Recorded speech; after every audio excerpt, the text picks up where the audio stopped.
On behalf of the General Assembly, I have the honor to welcome to the United Nations His Excellency John Dramani Mahama, President of the Republic of Ghana, and to invite him to address the Assembly.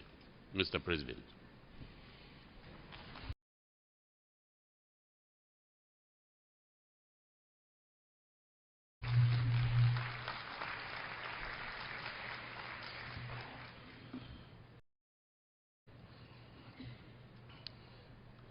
Mr. President of the General Assembly, Mr. Secretary General, distinguished colleagues, ladies and gentlemen, change has become an overriding theme in the language of today's social and political landscape.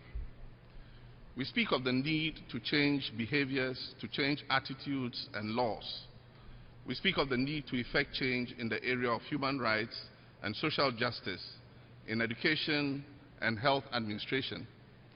We've come to understand the concept of change as a constant in our lives as human beings and as citizens of this world. But the question we ask is, does change automatically signify progress?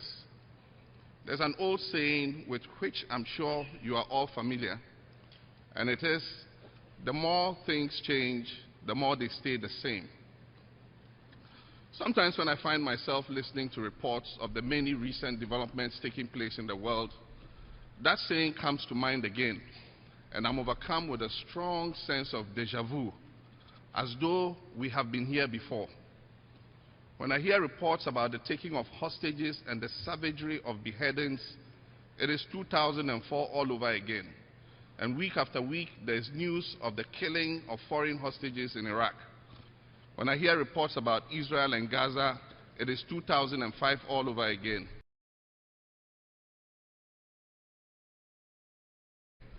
And Israel has launched Operation Summer Rain, immediately followed by Operation Autumn Clouds. The resulting death toll in the Gaza Strip was in the hundreds, and many were children. Likewise, reports of police brutality in the United States against an unarmed black man takes me back to 1999, when 23-year-old Guinean-born Amadou Diallo was shot 19 times by 4 New York City police officers, or to 1991, when Rodney King was brutally beaten by 5 Los Angeles police officers.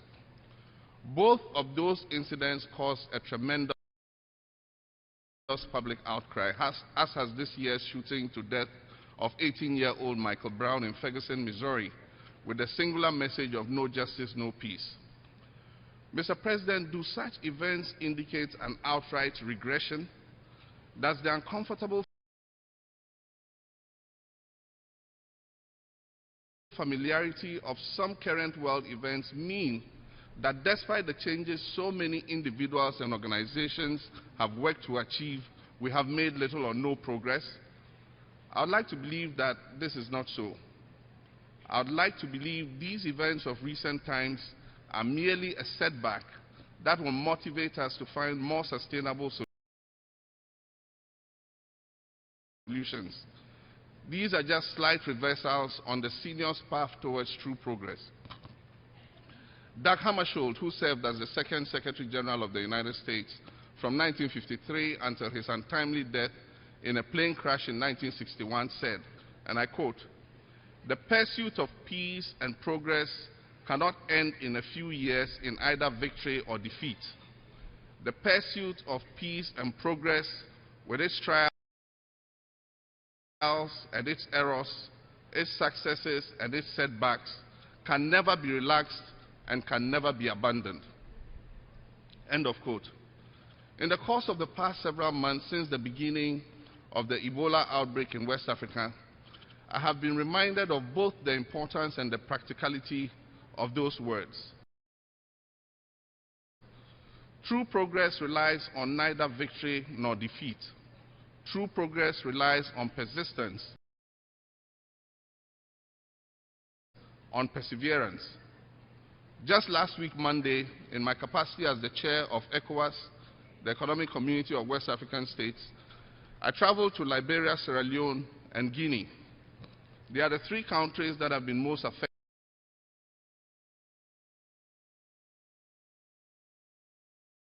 affected by the outbreak of Ebola. These are nations that were recovering from conflict. Civil wars in Liberia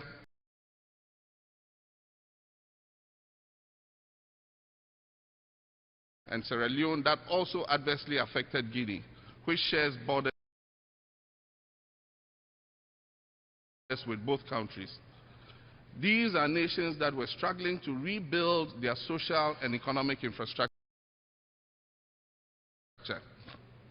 Even before the outbreak of Ebola, these countries were already operating with limited resources and with an insufficient number of treatment facilities and a shortage of qualified medical personnel. So far,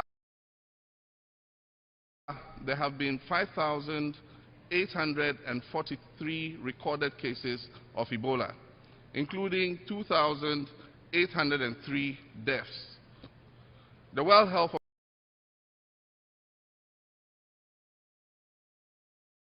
Organization predicts that if the disease is not brought under control, the number of cases could easily rise to 20,000 by as early as November. What makes Ebola so dangerous is that the virus dares us to compromise the impulses that exist at the very core of our humanity. Our impulse to comfort one another with love, our impulse to care for each other with the healing power of touch, and to maintain the dignity of our loved ones even in death with a public funeral and a properly marked grave. Mr. President, Ebola is a disease of isolation. It leaves family members afraid to embrace one another. It leaves healthcare workers afraid to attend to their patients. And it forces the living to abandon the cultural rites of washing, embalming, and burying their dead. Instead, they are zipped into a secure body bag, carried on a stretcher by makeshift pallbearers in protective wear, and then tossed into a freshly dug grave. Just as individuals with Ebola are often shunned and ostracized by their communities, the initial slowness of response by the international community in many ways left the affected countries to suffer their fate alone in isolation. In my travel to those three countries, despite my awareness of the suspension of flights by some airlines, I was shocked to find the airports completely vacant. Ebola is just not a Liberian problem. Ebola is not a Sierra Leonean or a Guinean problem. It is not just a West African problem. Ebola is a problem that belongs to the world because it is a disease that knows no boundaries. We cannot afford to let fear keep us away.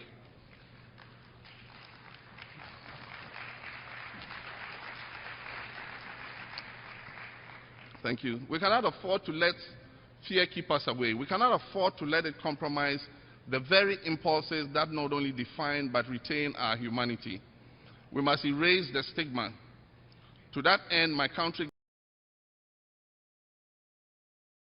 Ghana, has offered the use of its capital, Accra, as a base of operations for activities geared towards the containment of the disease. I'd like to commend UN Secretary General Ban Ki-moon and the Security Council for establishing the United Nations Mission for Ebola Emergency Response, UNMIR. I'd also like to acknowledge and commend President Barack Obama and the people of the United States of America for their enormous commitment to the fight against Ebola. Health officials have announced numerous times that in theory it is relatively easy to stop the spread of Ebola because it is transmitted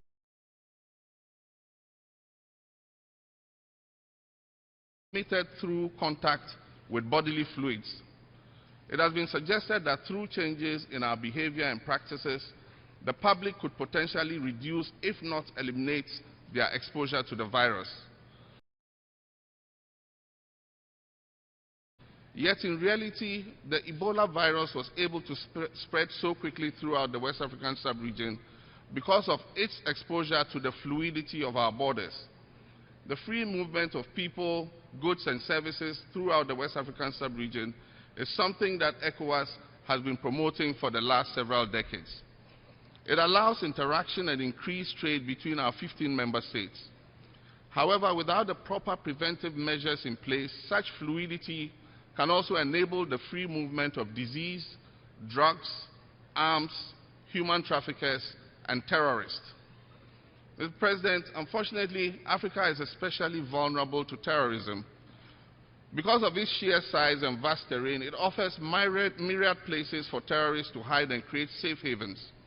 With over 60% of Africa's population under the age of 35 and a significant number living in extreme poverty, terrorists also have the opportunity to recruit new members by exploiting the ignorance and disillusionment of young people who lack the skills, education, and opportunity to find gainful employment.